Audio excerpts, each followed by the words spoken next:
don't make a change now, when is it going to be made?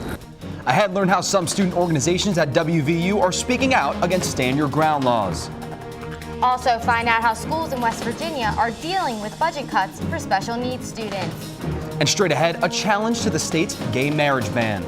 I'm looking at these states who are opposing it, and it's like, this is costing the taxpayers in those states millions of dollars. Our Social Justice Special Edition starts now.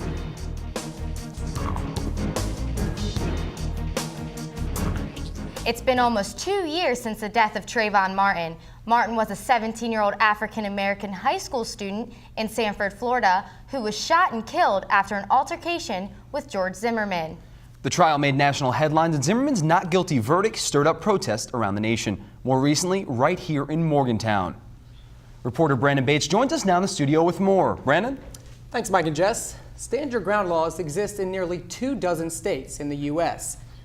These laws give people the right to use deadly force without any requirement to retreat if they feel their life is in danger. The Black Student Union recently held a march in Morgantown protesting violence associated with the Stand Your Ground laws. Sing a song.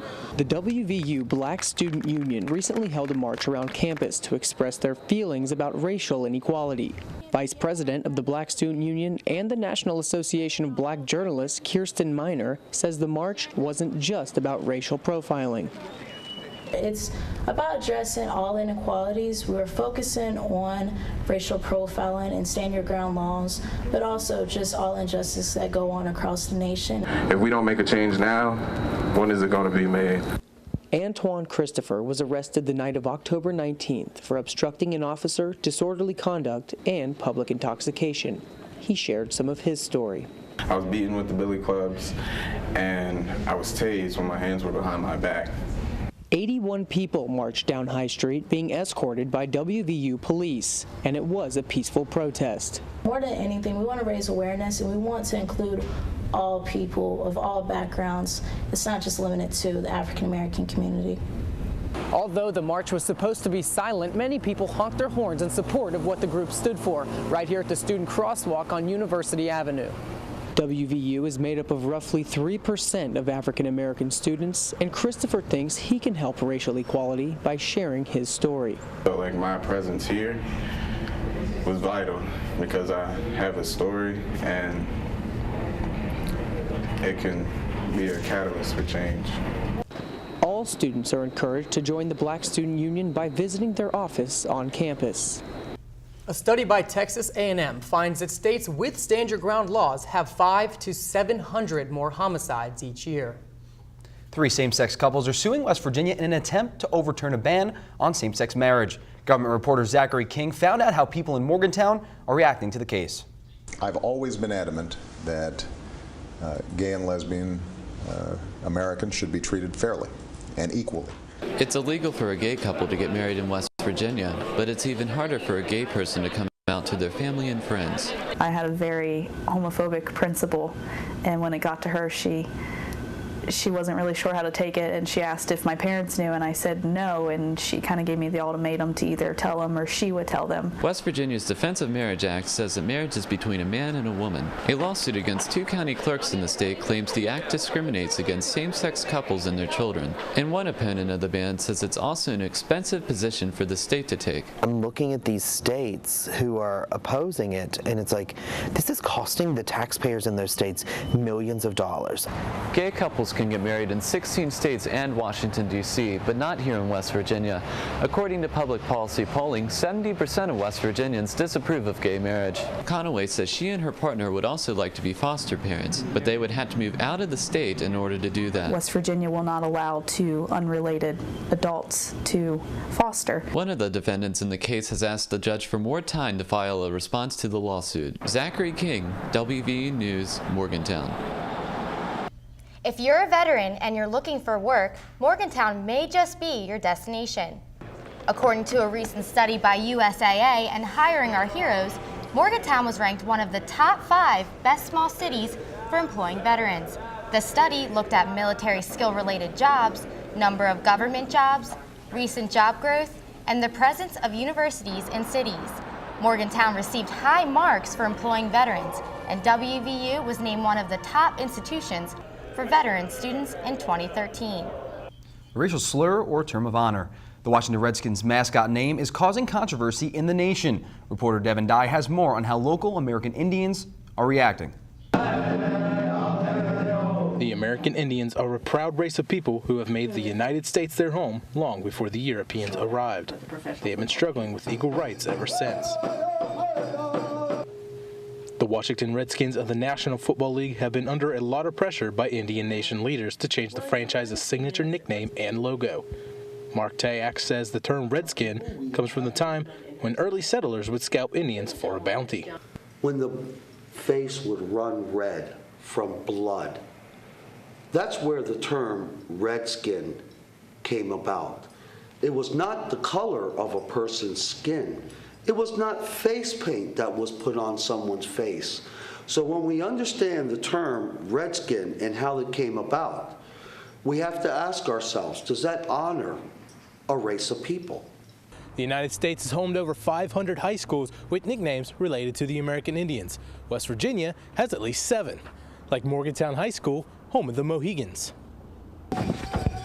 The other 6 are the Bridgeport Indians, Berkeley Springs Indians, Sissonville Indians, Parkersburg Big Reds, Pocahontas Warriors, and the Hurricane Redskins.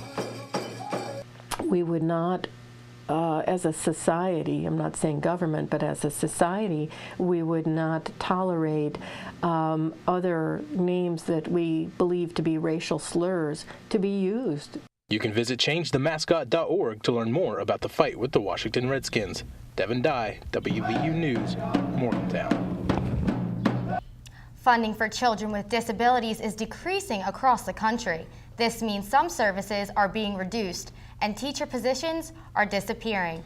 That's right, and many schools around the nation are feeling pressure due to sequestration cuts made by Congress last March. Education reporter Mackenzie Bristol joins us now in the studio with more. West Virginia is expected to lose more than $3.5 million from its share of the Individuals with Disabilities Education Act. This means that many schools around the state are looking for ways to save money on special education. I recently found out how one school is dealing with the lost funding. And then the third number after that, 18. The Individuals with Disabilities Education Act of 1975 entitles students with a disability to receive special school services from ages 3 to 21. Special ed is, its own entity, but yet, the kids, they still need to be treated the same. A lot of times they'll have other outlying issues, that you kind of have to take a step back. For years, special education students have been able to leave their original classrooms and learn with a qualified teacher one-on-one. But this has changed recently in many schools nationwide. We're faced with budget cuts, and we are, faced with caps on personnel. It requires us at the school level to be very creative. The 5% decrease in federal funding for special education has decreased the amount of qualified teachers in the state of West Virginia. The 2002 No Child Left Behind Act had a goal of providing all children equal opportunities for high-quality education. The law, along with budget cuts, led to special needs students being mainstreamed into regular classrooms. Some parents like the idea of their child being included, but they still see the need for individualized services. Every kid is different. They ain't all going to learn the same. Many West Virginia schools have opted to implement integration slowly. I don't foresee us not meeting the needs of students that require the pull-out support services. There's no deadline for when the students have to be fully integrated.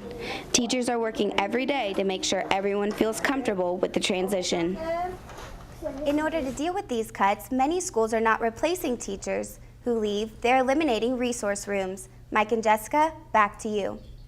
Now Greg's in for a quick look at sports. Thanks, guys. Straight ahead, we'll show you how women at WVU are striving for equality in athletics. Men significantly outnumber women in intercollegiate sports, even here at WVU. But it's the women who are bringing home the trophies this fall. Also coming up, we'll find out how the playing field is changing for gay athletes. Those stories coming up next as WVU News continues. We're all different. Our interests, our backgrounds can influence our futures. But without focus, they're just dreams. But what if someone could give your interests life? If they could give your background power? If they could fuel what motivates you? That's what gives dreams meaning, purpose. And perhaps that was the moment you knew you wanted to be a mountaineer. Welcome back. WVU recently hosted Advice from the Pros, an event highlighting women in sports. Sports reporter Angeline Wiley attended the panel and has more on what women athletes are achieving at WVU. Whether it's shooting a winning shot, scoring a big goal, or nailing a beam routine, women are showing they belong in sports. Even though men dominate athletics, women are proving they are just as successful. Whether that means going out and representing our university at a conference championship or even hopefully a national championship. In fact, the women's soccer team is the only team at WVU to score not only one, but 2 Big 12 titles. But none of this would be possible without Title IX. This law, created in 1972, made it mandatory for universities to have an equal amount of women and men's sports. Washington Mystics advisor Nisi Draper was a guest at the recent women's sports panel at WVU. Title IX, it was incredible. I think that is definitely one law that has significantly impacted women and women in sports, from the uniforms, the playing time, TV time. Without Title IX, none of us would have an opportunity to have what we do, and it definitely has given us women a chance to rule over the men and give us our opportunity to excel. Each year, the number of women playing sports increases. Before Title IX, there were only about 300,000 female athletes. Now over 3 million women are participating in athletics at the high school and college level. Angeline Wiley, WVU Sports, Morgantown. Women make up 54% of college students in the U.S., but only 43% of them play a college sport. But equality in sports isn't just about gender. Recreation reporter Jen Giambalvo reports on how one team at WVU supports diversity on the field for its gay teammates. Club and varsity athletes agree that more could be done to create a supportive team environment for gay athletes. WVU rugby player Ashley Richards says the support she receives from her team is what helps her grow as a player. Teams are like a little family, you know, so if you can't relate with your team, it's really hard to just be yourself and be open that way. Richards says playing a male-dominant sport gives people the chance to be quick to judge. Yeah, I mean, I guess maybe I do fit a stereotype, but that's not why I play sports, and that's not why a lot of girls play sports. We play sports because we love it, and we want to prove that we can do anything like, you know, the guys can too, so. The NCAA clearly states that it believes and is committed to diversity, inclusion, and gender equity among its student athletes, coaches, and administrators. It's not what it was 20, 40 years ago. It shouldn't be a major issue anymore. This does not mean it has changed in the lives of modern-day LGBT athletes. According to a National College Athlete report, 1 in 4 student athletes said they were pressured to be silent about their sexual identity among teammates. I support everyone that's gay on the team, and it's great having female athletes that are accepted just as well as everyone else. They're all the same people, just have different preferences. A leading national organization called Campus Pride works towards protecting gay student athletes. Nike also started the Be True campaign that will fund coalition projects aimed at ending anti-LGBT discrimination in sports. Jennifer Giambalvo, WVU News, Morgantown. Of the nearly 400 LGBT people surveyed by CampusPride.org, 18% competed in an intercollegiate sport, compared to 27% of heterosexual athletes. Mike and Jess, back to you. It's great to see a team that's so supportive. Hopefully more teams follow their lead. Well, that wraps up this special edition of WVU News. Be sure to visit us online at our website. You can watch any of our shows on YouTube. And don't forget to follow us and our reporters on Twitter. Thanks for watching WVU News. We'll see you next time.